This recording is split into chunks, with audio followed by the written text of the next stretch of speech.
Producers, if you needed to make $1,500 within a week off of your music, could you do it? That's a tough question. And could you do it without selling a single beat? Could you somehow utilize your brand and leverage your talents and your music to make a quick $1,500 without selling a single beat, without giving up or transferring any rights to your own original music? Could you do it? A lot of us have to say no. But this producer, who you are probably familiar with, his name is L.Dre. I've interviewed him. Shout out to L.Dre. He did it. And the story is dope for a number of reasons. And I think the biggest reason is that we as producers oftentimes don't understand the options we have. We don't understand the benefits of branding, the benefits of really working hard to create a brand for ourselves so that we're no longer reliant on selling beats to other artists.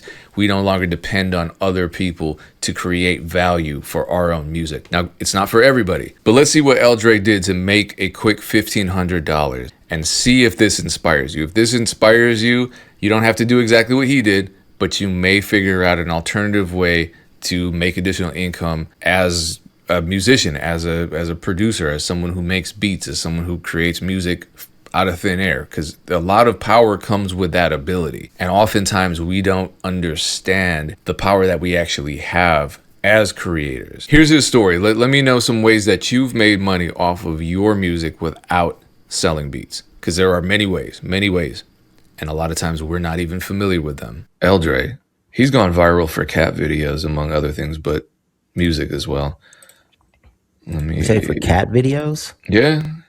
When people were doing that Nelly challenge with their cats, he ended up in a bunch of those cat compilations. His cats did not play along. Anyway, the caption is great. So let's go back to the content strategy that you were talking about. This is great content. How I made back $1,400 in 3 days on records I thought were gone for good. And then you have the image. And it's a slide, it's a carousel, so you get a story, right? Tell a story in your content. This is the type of thing that works. So he starts, a few months ago, I paid $1,432 to buy back 460 of my own vinyl records from a stranger, records that had been stuck in a bankrupt company's warehouse for years, money I already thought was gone. And these are instrumentals. Honestly, I almost didn't do it. Why pay again for something I already owned once? But 2 of those records, Lo-Fi Tunes, Birds of Paradise, had been sold out for years. I figured worst case, I'm out some money on stuff that was already dead weight.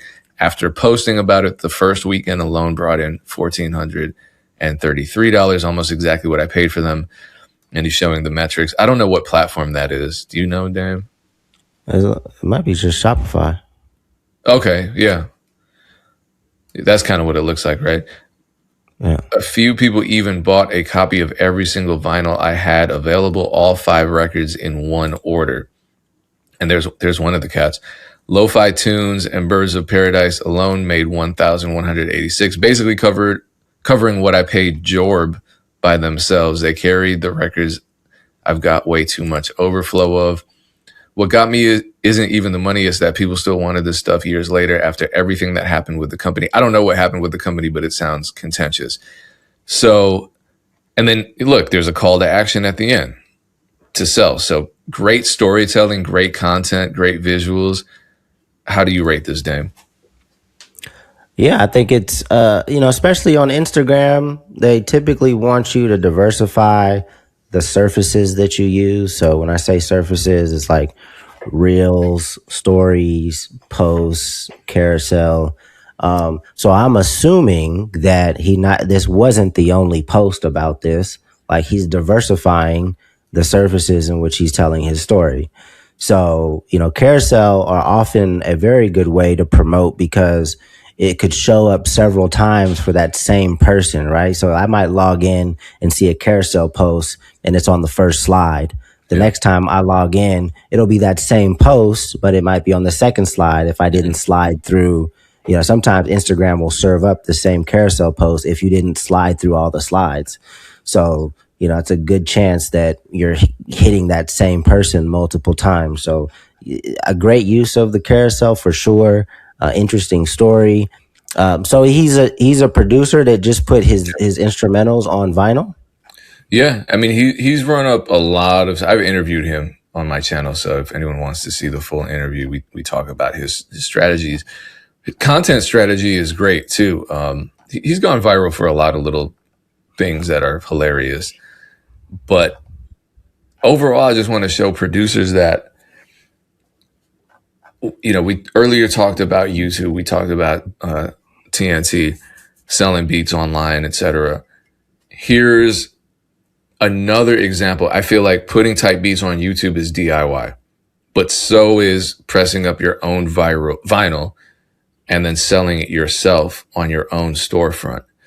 And there are places where you can, and none of these, I'm not endorsing them, I've never used them, but there's Instant Vinyl, there's Elastic Stage. Do you know of any other places, Dame, that do on-demand vinyl printing services where you could, like, as a producer?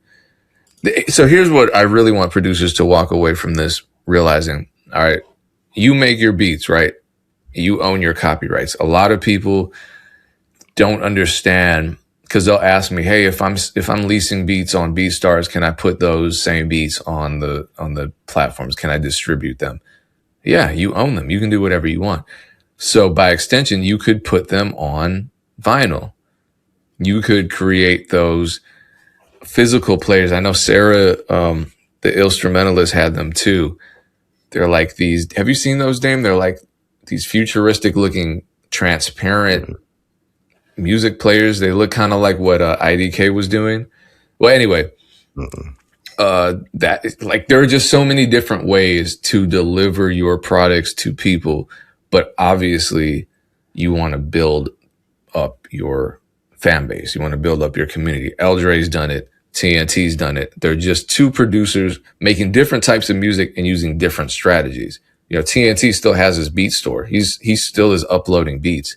He has 100 platinum records. He's still putting beats on BeatStars and using YouTube as a traffic source. Probably not nearly as aggressively as he was doing back in 2018, but he's still doing it. L.Dre is still posting these vinyl sales.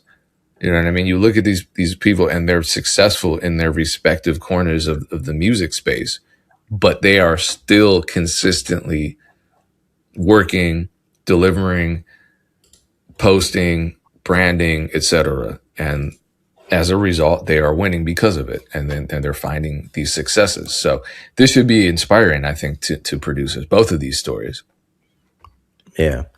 No, it's dope. I mean, it sounds like he's got a community of folks that's really rocking with what he does. He understands like what he does. He understands what his community wants from him. And ultimately that's why he took the risk to buy those records back. So, and the cover looked cool too. Like the way that it was presented, looked super solid. I'm not familiar with this cat. But I think it's a dope story for sure.